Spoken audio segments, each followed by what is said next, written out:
Welcome, people. So I think this has sort of become a show where I'm talking to what do you say, humans and non-humans every now and then. You won't get the reference of non-humans because I spoke to a digital avatar last time around. But quick intro and some context setting. I think Prashant, you and I am seeing your face after 3 years. I think Prashant and I go way long back. I first met Prashant when he was the product head at Your Story, and he was the kind of person that he would never he would never take a table where everyone works. You will always find him on the couch, where guests would be sitting. I don't know what's the inspiration for that, but he probably gets a chance to say hello to everyone. So that was when I met Prashant, and think ever since then Prashant. Okay, some context setting. Yeah, I think Prashant has had quite an interesting journey ever since then. Prashant has worked in fact he's he had been trying to bring a hiring product to life post that, and then he jumped into edtech. Prashant, mere khayal se, by the way guys, the language for this thing is going to be English, and people can't hear me. Just a minute, setting my mic one last time. So Prashant, mere hisab se hiring or edtech, I mean, people like to look at it as very very different sectors. मेरे लिए ज़्यादा difference नहीं है, because edtech भी एक तरीके से आपको next best opportunity दिलाती है, और आपको hiring भी next best opportunity दिलाता है. What's your take on that? First of all, thank you so much, Abhinav. This is an absolute pleasure to be here, and I am so glad to see what you are up to and what you're doing by helping people, spread the right information to people at the right time through the right medium. So great job there. Coming to your question about education or edtech and jobs, right, or hiring. In fact, I have had a very strong belief and conviction around the fact that ultimately the end product लोग पढ़ते इसीलिए हैं ताकि उनका life change हो सके, खास करके इंडिया जैसी ज्योग्राफी में, राइट? करेक्ट. यहाँ पे if you investing into education, the most likely outcome that you are looking at is a next possible good job, right? And if your education is not ending or taking you there, it's not worth it, at least for a geography like India, right? Okay.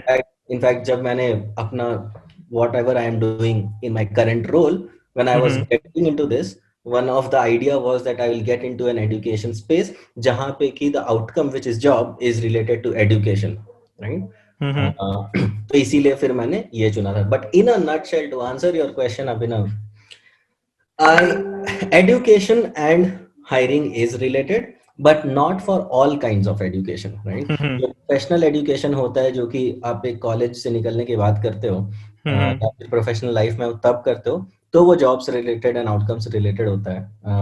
But अगर अभी आप K-12 में कर रहे हो या competitive exam के लिए प्रिपेयर कर रहे हो, that's a different ball game, right? Are people able to hear us? I think so. Some people can hear us, but people are complaining about the voice. I can hear you all right. Can you hear me all right? I think if both of us can hear each other all right, it's the same audio going to these guys as well. There's no difference. Okay, people can hear us all right. It's perfect audio. Okay, thank you guys. Okay, the guys you can't okay, we have about 398 people. We're on nervous 90s. 400 होने वाला है. 397. Okay, हो जाएगा 400. ठीक है. Very interesting. So Prashant, I think आज का topic ये है.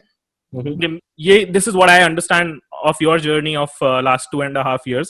कि प्रशांत एक कंपनी है Springboard, or that this is what came to my mind when I saw you had joined Springboard, because I remember you on LinkedIn, you were doing the initial recruitment drive, कि मेरे को बंदे चाहिए पूरा यहाँ पे establish करने के लिए. तो तब मेरे को लग रहा था, पहले तो सबसे पहले मैंने कंफ्यूज किया Springboard को 91 Springboard से. नंबर 1 noob mistake, बैंगलोरियन हर कोई कमिट करता है. I mean, at least 2017 में किया होगा. Springboard एक कंपनी थी जो सैन फ्रांसिस्को में शुरू हुई थी, ठीक है? I think founders are Indian.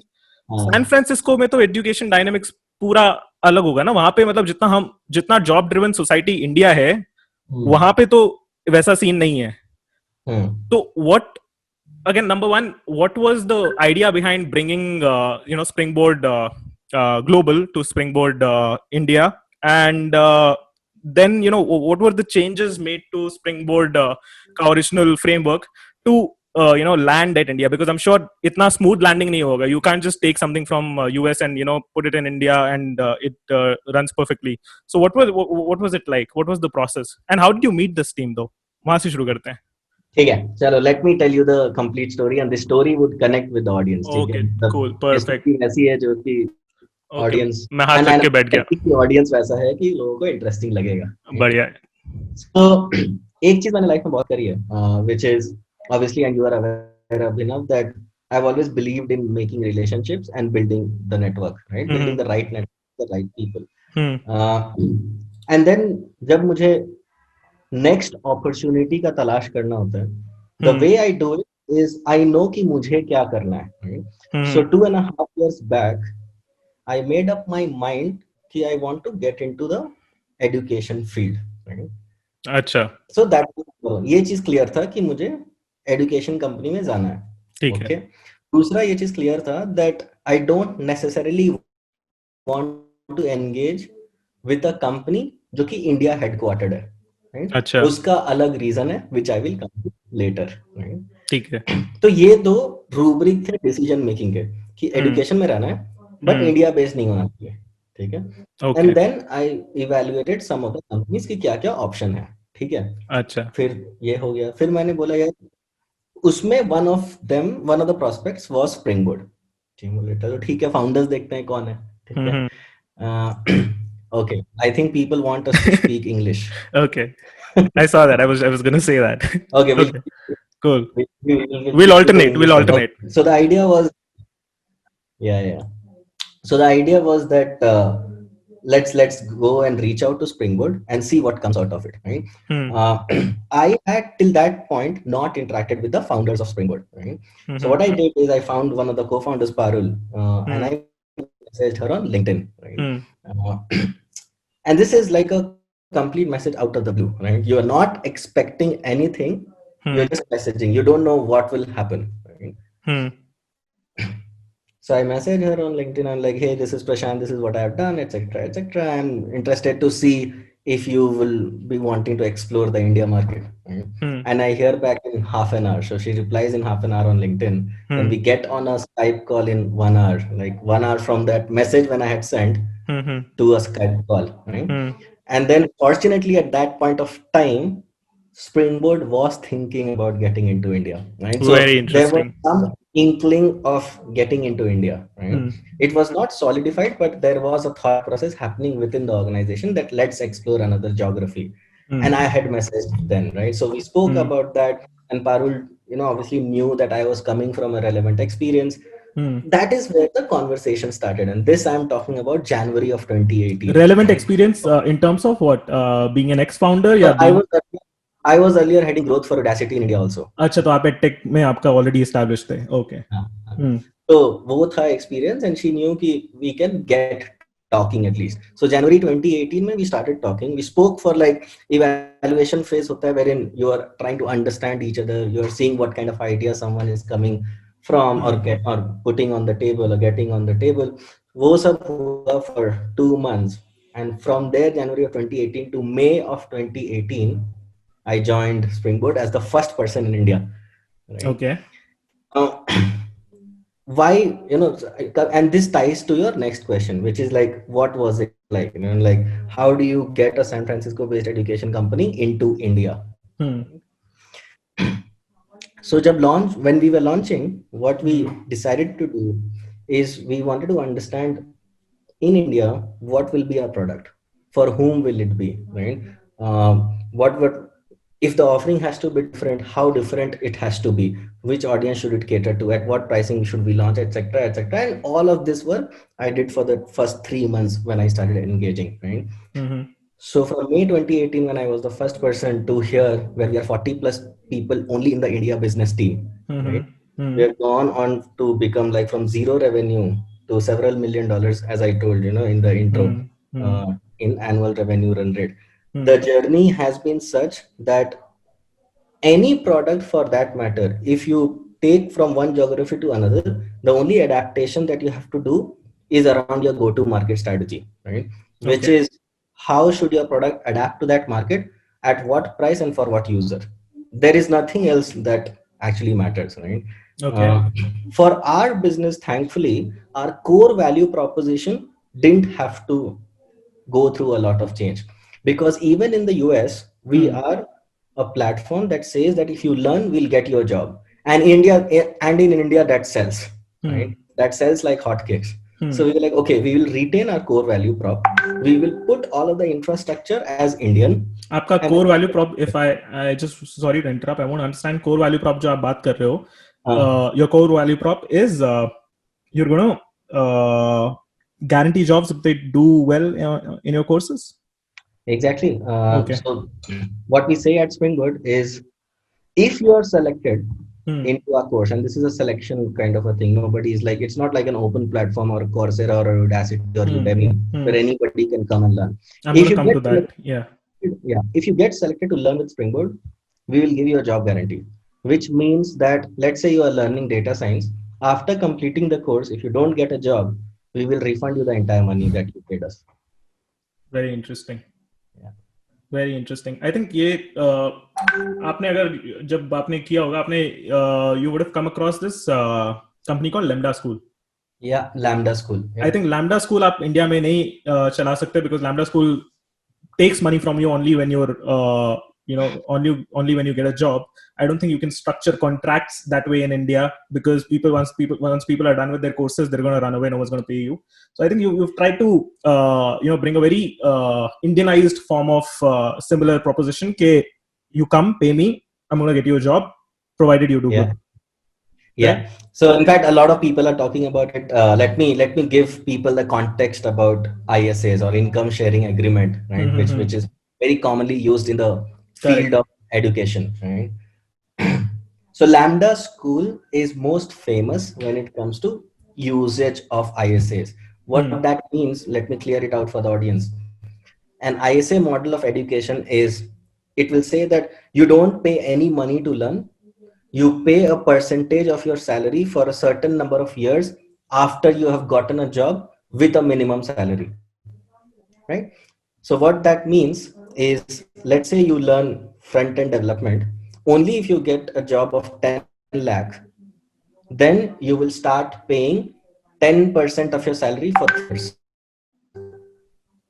That is what an ISA means. Now, just to give more context, I was in conversation with the founder of Lambda School when I was in conversation with Springboard parallelly. Very interesting. To get them to India.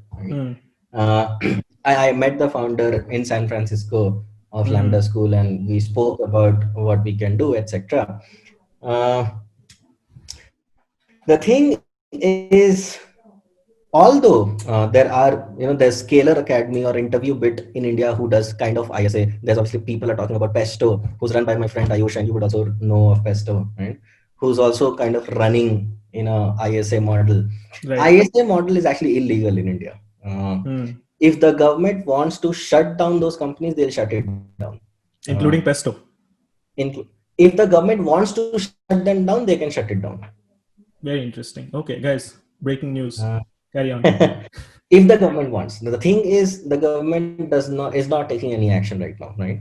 So that's the difference. Now let me tell you why. Right? In the US, there is another company which is funded by Priyanka Chopra. I'm not remembering the name. No. There is there's a school called Halberton School, right? Which is a coding school, right? Now they were running ISAs till very recently, right?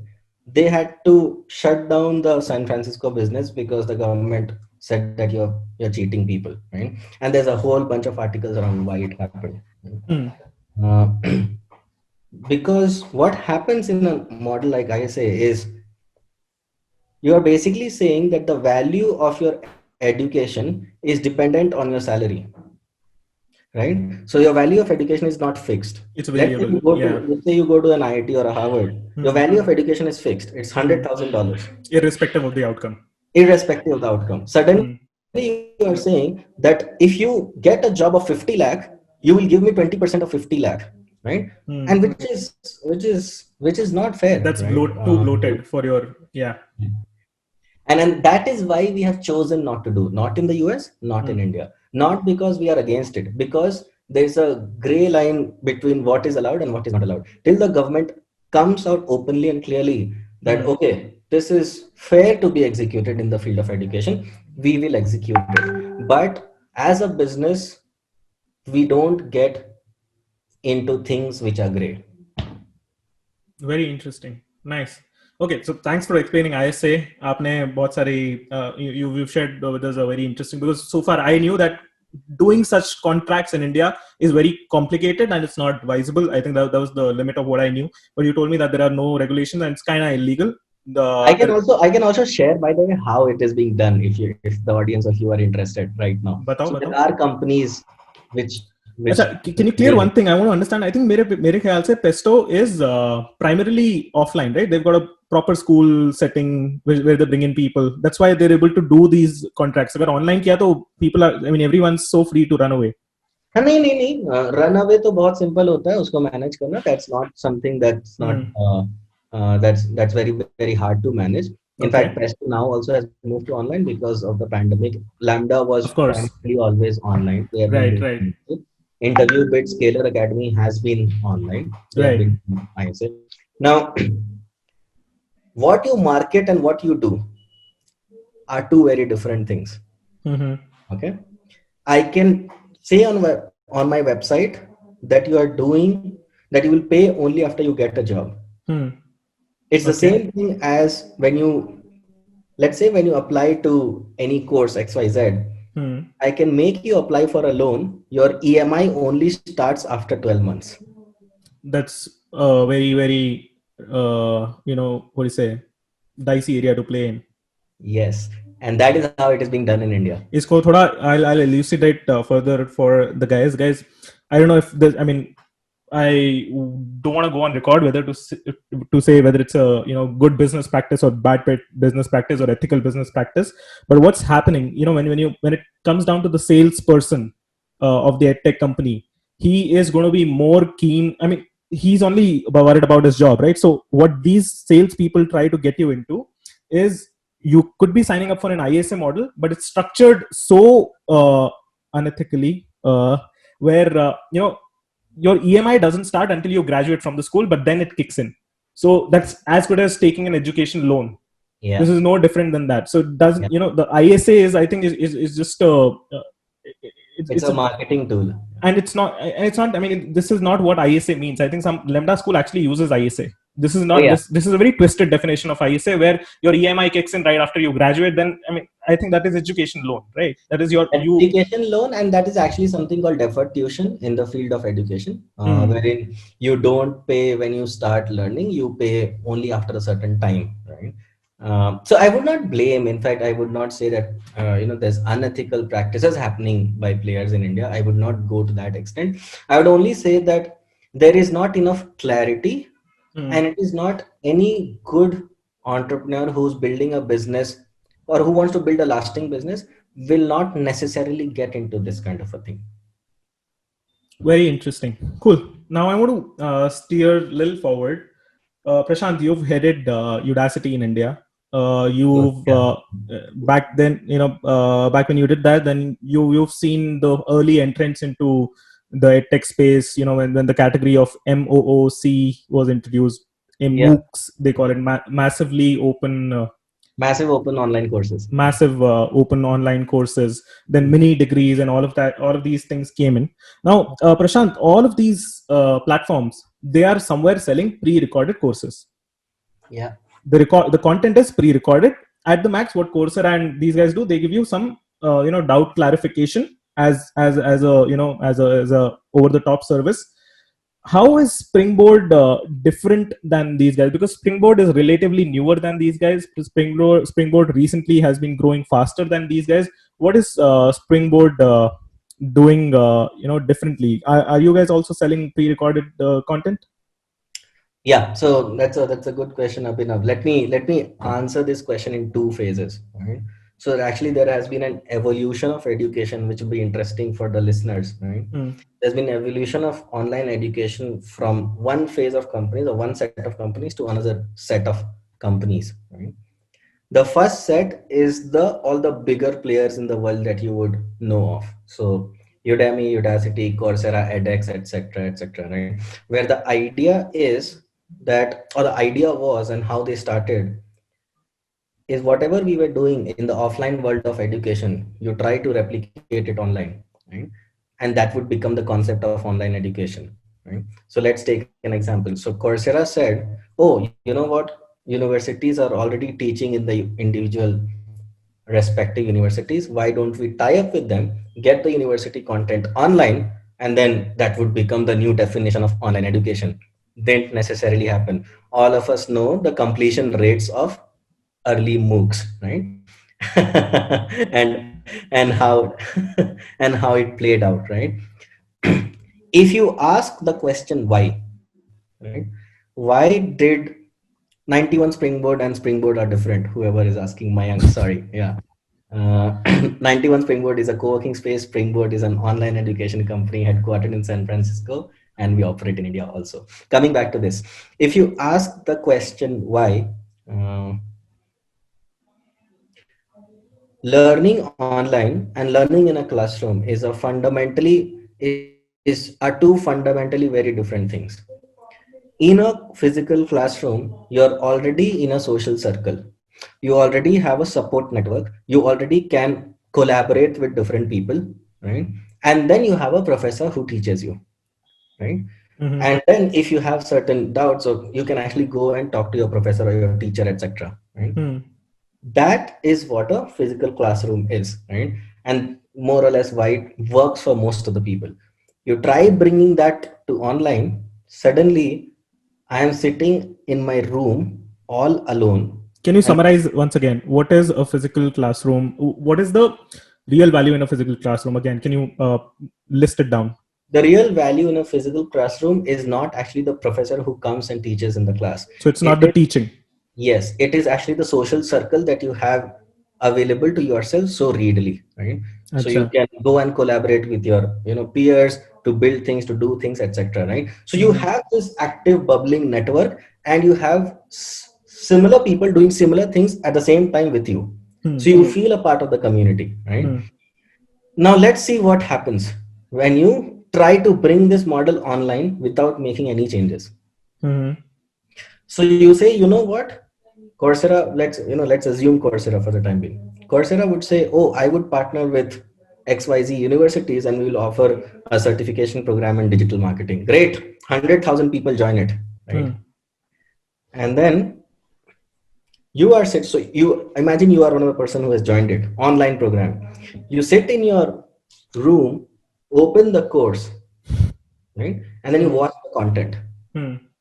Then you finish one chapter, watch another content, finish another chapter, watch another content. It almost becomes like the only thing that you are doing is watching one video, reading one article after another. The purpose of education is to not watch videos or to read articles, right? The purpose of education is to get you from point A to point B, right? And point A can be your starting point, and point B is your end goal, whatever goal you have. Now, the second phase, and coming back to your question, right? How is Springboard different? And this is where the second phase of companies have risen in the world when it comes to online education, right? What entrepreneurs have realized is the problem with online education is not content. Because if education was about content, every single person in this world would be educated and will be educated for free, because content is available for free on YouTube. Right? And there is enough content that is available to learn online if somebody has the motivation to learn, right? The problem which online learning faces, number one, motivation. Because you are learning on your own, sitting in your room, you need to be consistently motivated, inspired, like move forward. That is one. Number two is online learning needs to connect with your end goal, which we have spoken about, right? It cannot be, oh, you will get this certificate, learn, so what? right? If that certificate does not help you get anywhere, that certificate is useless, right? Number 3 is community, right? You need to feel like a physical classroom even when you are learning online, right? uh, and okay, the people are asking question, we can come to that. No, बाद में करेंगे आप अभी. I'm taking a note, don't worry, you carry on. Yeah, so if you combine these 3 things, right, which is outcome or the end goal, your community, and what was the other thing that I told you? Community, outcome, the community, and okay guys, any guesses? Yeah, I'm just trying to remember that word. Motivation. Yay, smart Great, listeners. thank you. Okay, if you combine these 3 things, right, this is the second wave of companies that I am talking about. Right? This is where your Lambda school fits in. This is where your Pesto fits in. This is where your Scalar Academy fits in. This is where your Springboard fits in. Thinkful fits in. All of the boot camps which have become big. The 2U fits in everybody, right? Because what they say and what we also say now, let me come to Springboard, right? So we say that content will be there as the central focus of the offering, right? Then we would give every single learner a personal one-on-one mentor. Now this mentor is matched with the learner based on the learner's aspirations, goals, like whatever the learner wants to achieve in his or her life, right? Every single learner, a mentor, not like Udacity, right? Like somebody who learned yesterday is a mentor, right? A mentor is an actual person who's at least 5 years experience in the industry, right? Uh, somebody just took the name of Abhinav Chikara. He's my friend who's running a design course. Yeah, Right? I'm not Abhinav Chikara, guys. Okay, carry on. Yeah. So, we'll give every single learner a mentor. We'll give every single learner a career coach to get them to the end goal, which is job. We'll make them a part of the community, which will be run online. We'll give them a teaching assistant that will help solve their, questions or doubts, etc. So basically, around the content, you build a personal one-on-one infrastructure of everything which is a problem with online education. So motivation problem gets taken care of by the mentor, because if you are working one-on-one with someone whom you want to become like, you will always be inspired and motivated. Right? If you have a coach and that too personal, you would know how to get the job that you want. Right? And then there's obviously community, so that you want to know what other learners are doing, what kind of projects they are building, etc. You get into technical doubts, so you solve those problems. So basically, the second wave of online education companies, and which is also Springboard, right, falls into this category. Right? Wherein online education is not only about content, it is about the support system, end goal, and motivation. Because if you can do these things for the learners, they would complete the course, they would get to the outcome of the goal that they wanted to. And that is what we are at Springboard. Okay, fantastic. So number 1, I think number 1 has to be motivation, can't be number 3. Number 1, motivation. Number 2, support system / community of co-learners who are at the same page as you, as noob as you or as advanced as you. They share the same level of stature in that field as you. Number 3 is outcome. Got a guarantee outcome. Yeah. So outcome is much greater than a certification that you go out with, because people are not hiring based on your certificate. I think those days are over. You're not applying for sarkari jobs anymore with percentages. Outcome. In fact, let me share a quick story there, Abhinav. Right. So I also run a side project called Skip the Line. Wherein Skip the Line is a side project where we help get directly by startups, and that through a newsletter. So there is a newsletter. I think Prashant, we lost you for the last 30 seconds. Sorry, I was saying that Skip the Line is an initiative wherein just by a newsletter, we help developers get hired by the top startups in India. There is no resume, nothing, right? Because I put my neck out and say that in today's date, what companies look for is not the certification set. They look for the evidence of your skill set. And that evidence comes from what you have done with the skills that you have. Okay. Very nice. Very And nice. just to, yeah, go ahead. Sorry. So Prashant, now I want to, since you've been responsible for the growth of, or rather establishment plus growth of setup and scale of Springboard in India. Now I want to, I want to share a little knowledge that I have about, how education companies grow and what I grow. What I mean by growing. Obviously, the product can be very well differentiated, but how do you, get the numbers? What actually made you that X million ARR company? Prashant's not ready to reveal what X is, but cool. Okay.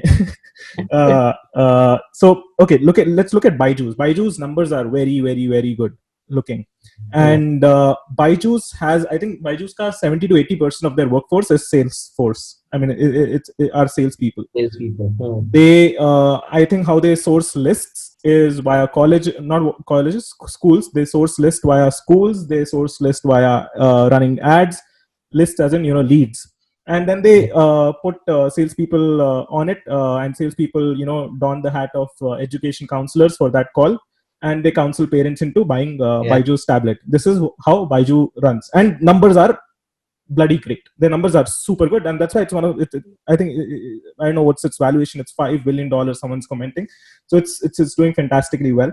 Now we come to Upgrad. How Upgrad runs. This is my understanding. You can probably correct me because you've been closer to the ecosystem. Upgrad also runs ads. Gets leads. Gives a community. Pre-sell community experience to the leads, as in, okay, this is where you are at. This is where you can shift your career to something more advanced.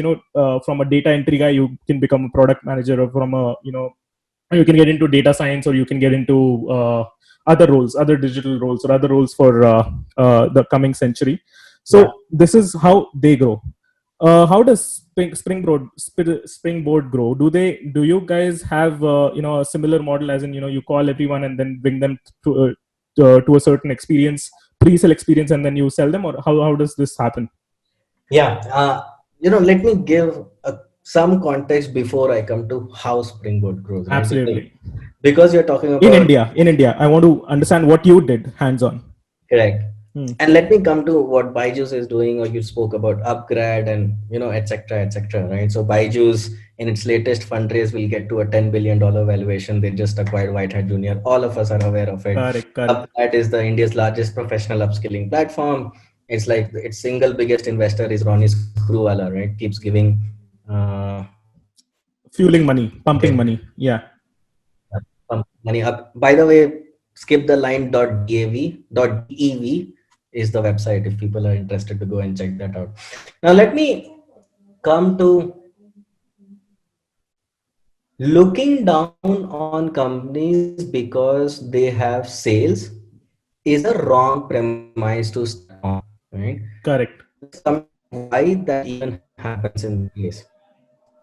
Mm-hmm. If I ask a simple question, when was the last time you bought something that is worth 1.5 lakh or 2 lakh rupees without talking to an actual human being? No, that's fair. You cannot sell something high ticket without a human one-on-one interaction. Can it be? It can be cars. It can be real estate. It can be anything online. It can be a recruitment.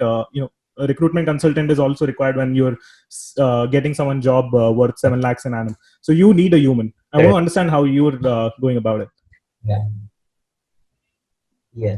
So basically, which means that in this space, considered purchase is what happens from people when they are thinking of getting into a buying education, and that's why you need a sales team. Right?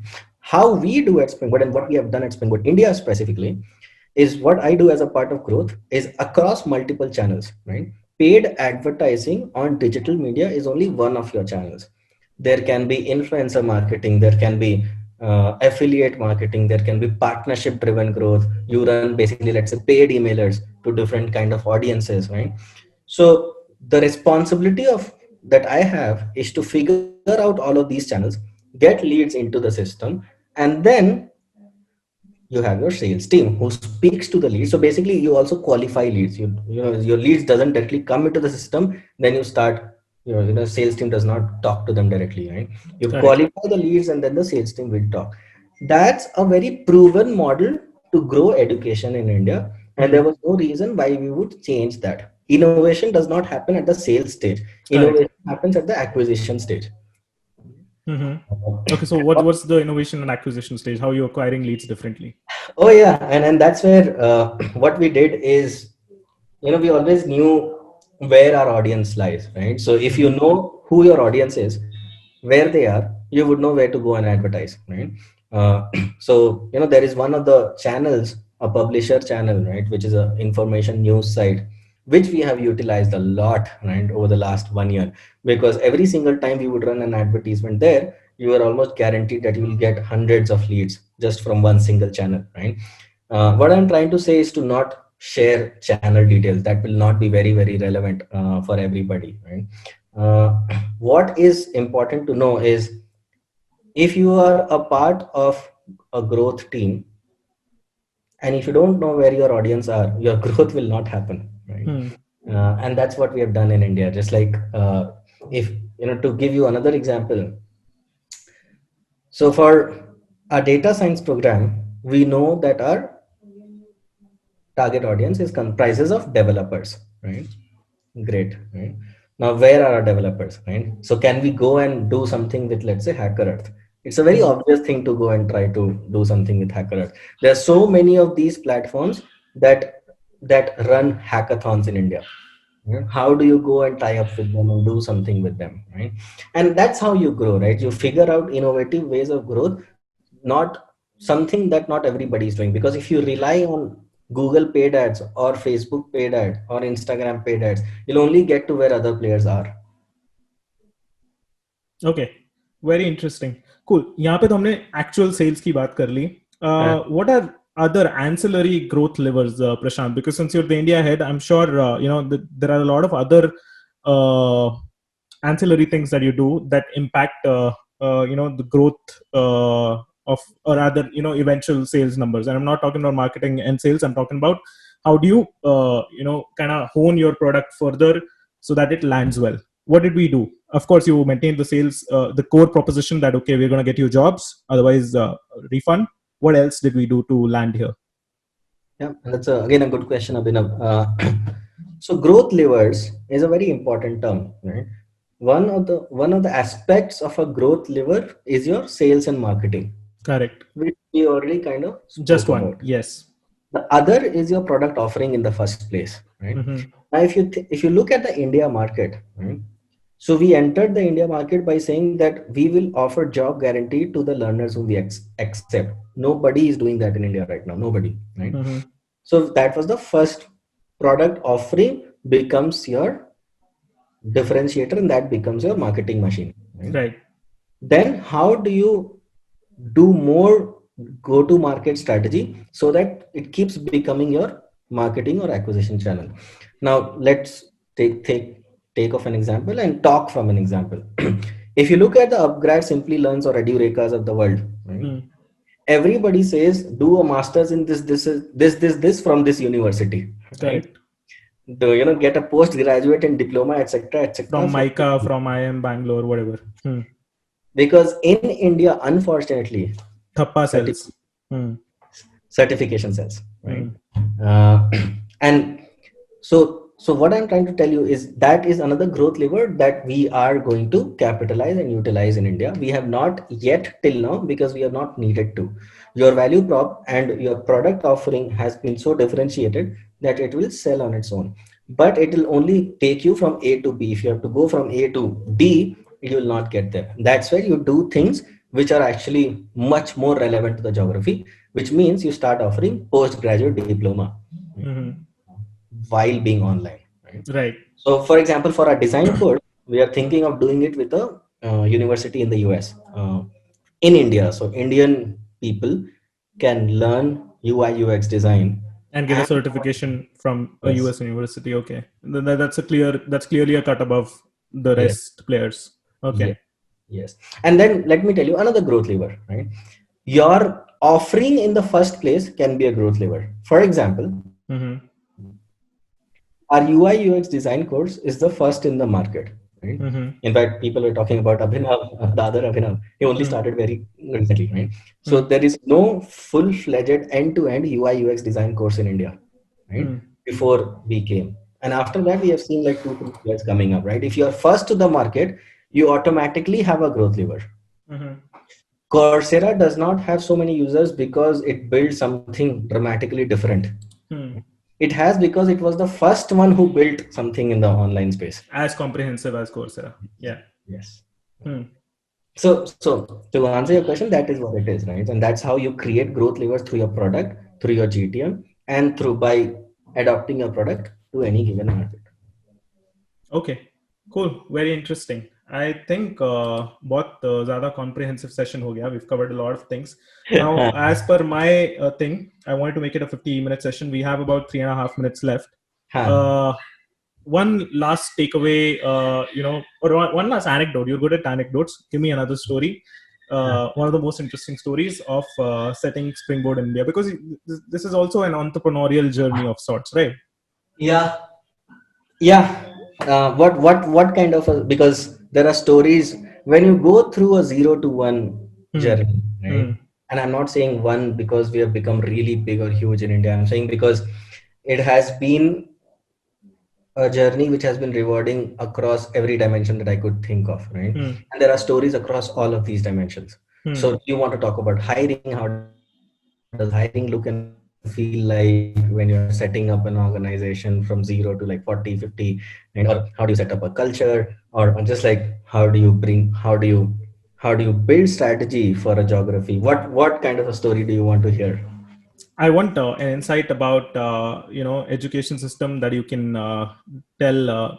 So most of my audience is a consumer of the education system. They've not gotten to the place where they do education. So an insight from them for the last 2-3 minutes. Uske baad 10 minutes ka we'll do Q&A. Okay, let me tell you. Let me give the audience an insight into if they're thinking about being in the field of education, why they should think about being there and why they should not. Right? You will genuinely do well in education if you care about people. If you care about people and their outcomes and what they do with their lives, you will fly in the field of education, no matter which company you are in, because you're so attached to the idea of making others successful that you will know what to do in any given situation.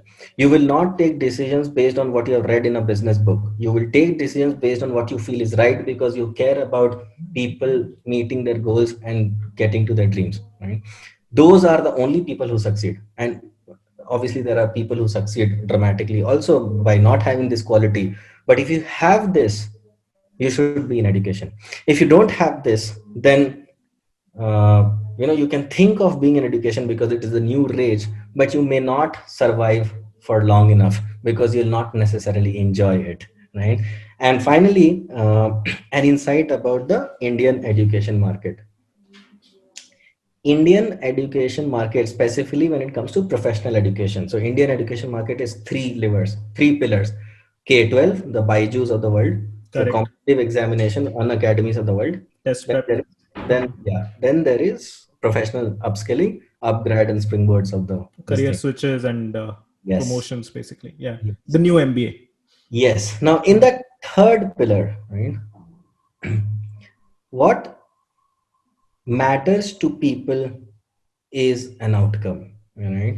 If you are getting associated with an organization that is not thinking about outcomes, that organization, or if you are building an organization that is not thinking about outcomes for these people, then you will be out of the business very, very soon. Now that can be 2 year, 5 year, but that will not survive for long enough anymore in this field of education, right?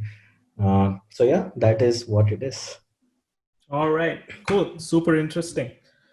Bada fulfilling profession hai, I think, being in education. Okay, now I think I'm gonna throw this open to the audience. Guys, you have a Q&A section. Don't comment your questions in chat. There is a way to actually ask questions. Do that, and I'm gonna ask Prashant the questions I like. सबसे पहला question ये मेरे को बहुत पहले आया था और आपने भी मुझ पे करेक्ट किया था. ये ARR होता क्या है? What is ARR? So ARR दो चीज होता है, right? अच्छा, okay. there is something called annual revenue run rate. Recently, White Hat Junior got acquired. Everybody knows that by Correct. Byju's for etc. etc. $2,000, 2,000 crores or something like that. I Yeah, remember reading and the number. yeah, and That was their ARR, 2,000 crores. And 150 yeah, million dollars was their ARR. right. Now, let me share what that means. Very simple example. Mm-hmm. If you are running a business in the month of August, which is this present month, 1st August to 31st August, your revenue, your net revenue, okay, is 1 crore.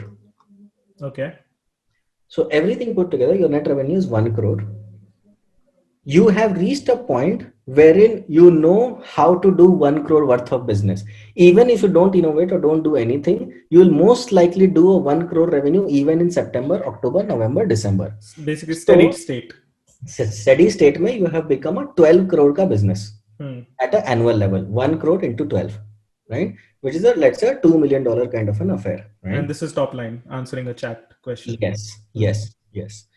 Now that is what an ARR is, and that's why there was a lot of debate around White Hat Junior $150 million that was quoted. Right? So Correct. some people are like, how can you even quote an ARR number, right? Right. Now the other is annual recurring revenue. Now annual recurring revenue is applicable for SaaS business, right? So let's say you have you are the owner of Sign Easy, right? Hmm. Now Sign Easy के पास 5 user है, right? यही 5 user हर month renew करते हैं अपना subscription, so they renew the subscription every single month for 100 rupees, right? So 100 into 12, 200. 100 to 12 is 1200 into 5, right? Is what their annual recurring revenue is. Correct. And then you can put this number with any mathematics and you can arrive at an annual recurring revenue. The thing to remember is recurring revenue is applicable for SaaS business, wherein you kind of subscribe to a product and you have the option of dropping out. And that's why it's very important to calculate your recurring revenue. Correct. So you should have percentages about kitna dropout hoga, etc., etc. That's how you calculate. I hope that was clear. There's a comment there. Finally, ARR demystified. Okay, fantastic, cool. So basically, education is not a subscription-based business. SaaS is SaaS. आप 10 साल का भी 10 साल का subscription लोगे नहीं, but you can be a customer of HubSpot for over 5, 6, 7 years because that supports the infrastructure of your business. So वहाँ पे कंटिन्यूस सर्विस होती है सॉफ्टवेयर से आपकी. एजुकेशन में आप एक दिन तो खत्म होता है, एक दिन आप बाहर निकलते हो सिस्टम से. Yeah. Okay. Now there is slightly technical question. Can you please go over how you manage to control CAC, cost of acquisition, and maintain a good LTV when you scale? What is a good CAC and LTV to aim for in Indian edtech? Wow, what a question! Great. ये तो पूरा career का हो गया ना, career का. This is my purpose question. Every single day I do this. Okay. So, and thank you for asking whoever has asked this question. I have not seen your name. Aditya. Yeah. Thank you, Aditya. Now, Aditya, it's very important to know that my CAC, LTV to CAC or CAC to LTV as a business, so an upgrades similar ratio will be different, and the optimization that I would do to reach profitability would be a little different than the optimization upgrade would do to reach profitability. But let me break this down. What does this mean? If, and let me give a channel ka example, right? So let's say I spend 100 rupees on Facebook, okay, for advertising, okay, and then I receive one enrollment from there, right? Now, what is my customer acquisition cost? 100 rupees. 100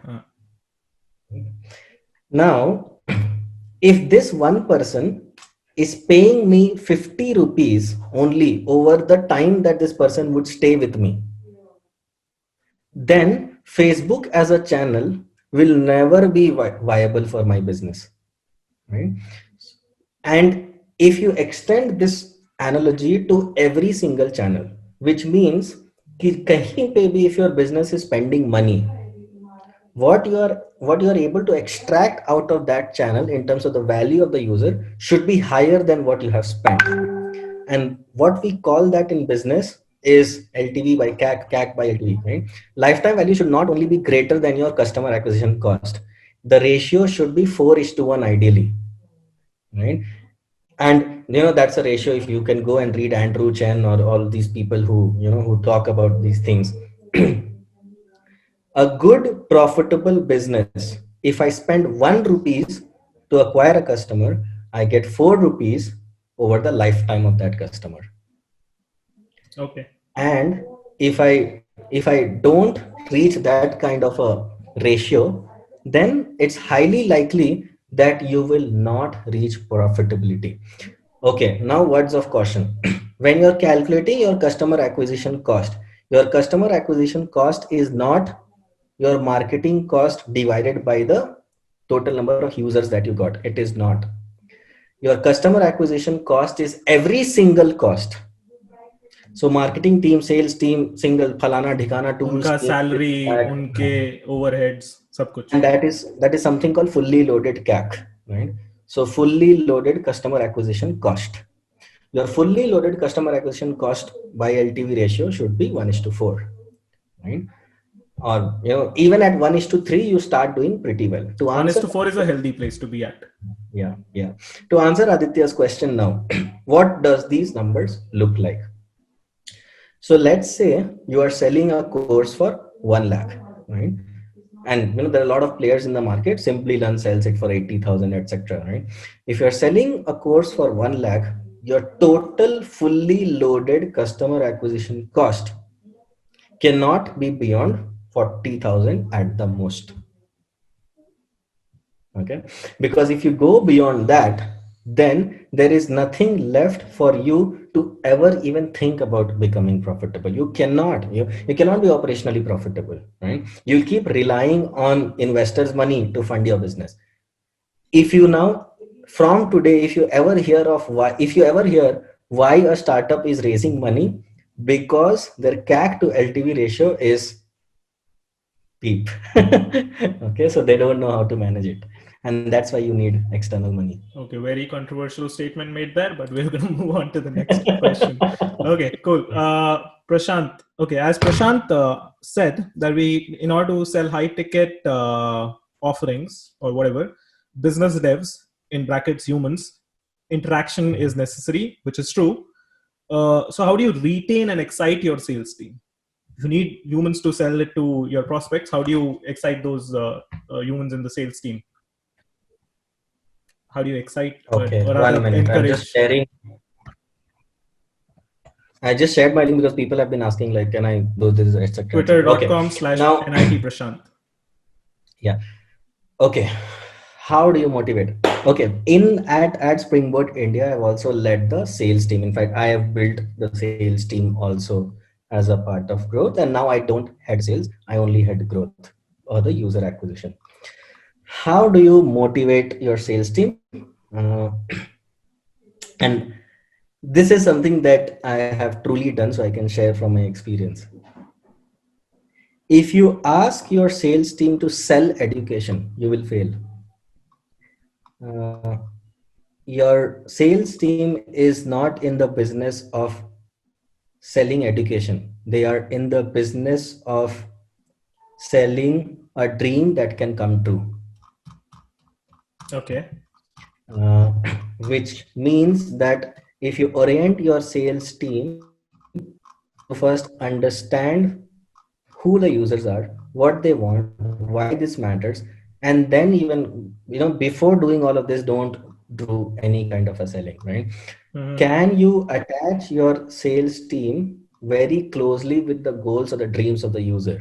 If you can, then they will always be motivated. If you tell your sales team month on month, oh, you know what, you have to do 10 lakh revenue, they'll start thinking of education as a revenue machine, right? And that's why probably a lot of people here have heard stories from Byju's, etc., and I can feel it in the comments, right?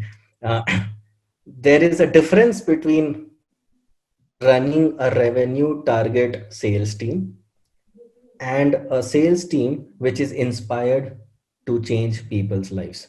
That comes down to the leadership that you will ultimately have in your life, right? Which means, and yeah, emotions is greater than logic, right? If you are able to connect with the emotions of people, help them understand that this is being done to get, to help them get to their dreams, then your sales team will be motivated, right? Obviously you will have incentive, this, that, etc., but those people don't do things because there are incentives, right?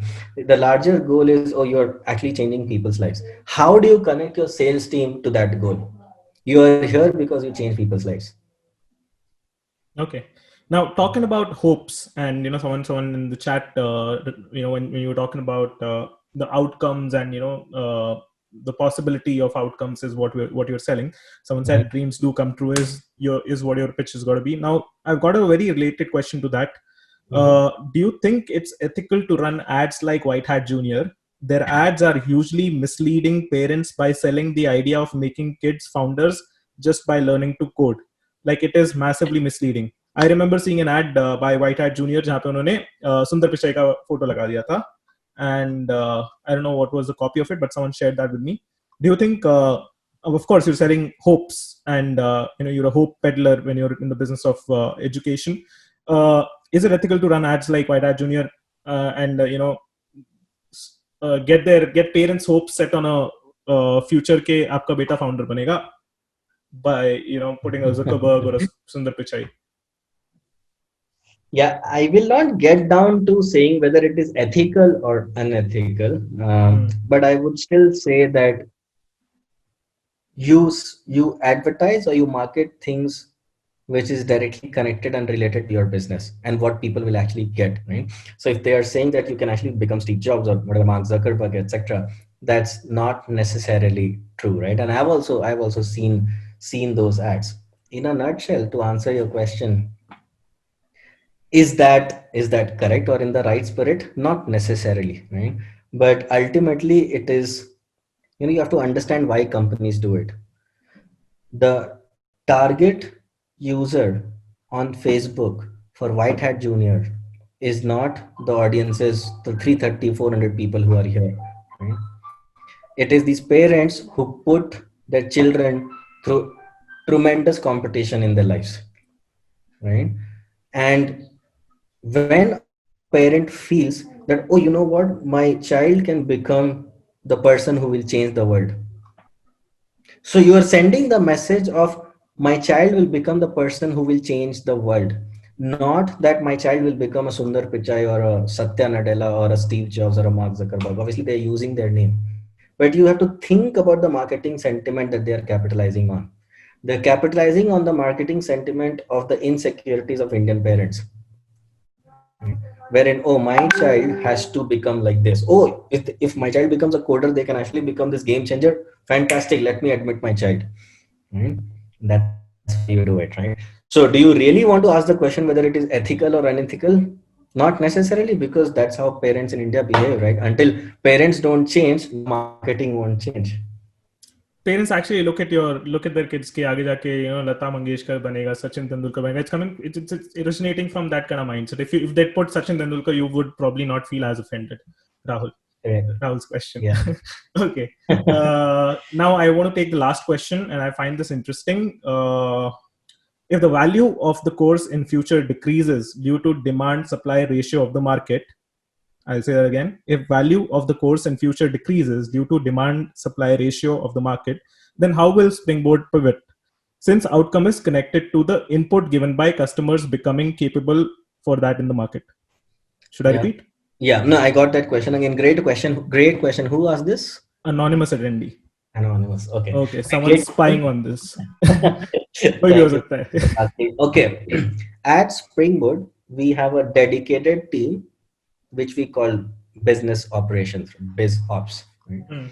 The responsibility of that team, only responsibility, is to do like you see in these consulting companies, right? The BCGs or McKinseys of the world, where there would be like 10 people who would only do market user research to figure out what should your next offering, your existing offering, how your existing offering should evolve, what should your next offering look like. This decision is made based on how the market is evolving. Now, when we say how the market is evolving, we actually look at the job market. What are hiring managers looking for? Do we need to make changes to our existing courses? If yes, we change our course, right? The existing course. If there is a new course which is getting, or like which is getting demand in the hiring market, then we'll actually build a course in that field, right? To answer that question specifically, till the time the education company does not have a dedicated team which does not have its eye on the market, this problem will be true. If the company has a dedicated team whose responsibility is to adopt the offering, existing one, to the changes, build new ones according to the changes, then this problem won't exist. ठीक है. So market पे आंखें रखो और keep your eye on the market. Keep in touch with the what do you say, the end decision makers. Yeah. And I think that also means that your product team or R&D team can never sleep. Oh yeah, absolutely. Because the input to the product team or the engineering team comes from the biz ops team, which is opposite of how most companies work. So the product or the engineering team would dream up something, they would code it, and they would try to offer it to the market. Compared to what we do in education here is we actually go and do as extensive research as possible around all the stakeholders, then communicate that to the engineering team as a solidified product offering, then the engineering team builds it, right? Very interesting. I think this is very similar to, I mean, this kind of becomes a variable of the cost of the product in every high selling product, or especially in B2B. The B2B sales managers or B2B sales people are the best product managers at the end of the day, because they're in touch. These account managers are on the front line every day. They know what issues the people are facing, and they can be a better product manager than a dev focused product manager. Okay, I think we've overshot by a few minutes, but this was fantastic, guys. I took the most interesting questions. I hope this was a fruitful session for everyone. I hope this was a fruitful session for you, Prashant. Oh no, absolutely. I think I enjoyed talking to you and answering the questions, and happy to, right? Like if anyone has more things that they would like to, ask me, feel free to reach out on Twitter, Instagram, anywhere. I'll be happy to take your questions. Awesome, fantastic. I think this is a wrap. Thank you so much, Prashant, for showing up. Take care. Good night. Thank you. Shubhratri, Thank you. Shabba Khair. See you Bye. guys. Bye-bye. Bye. Bye.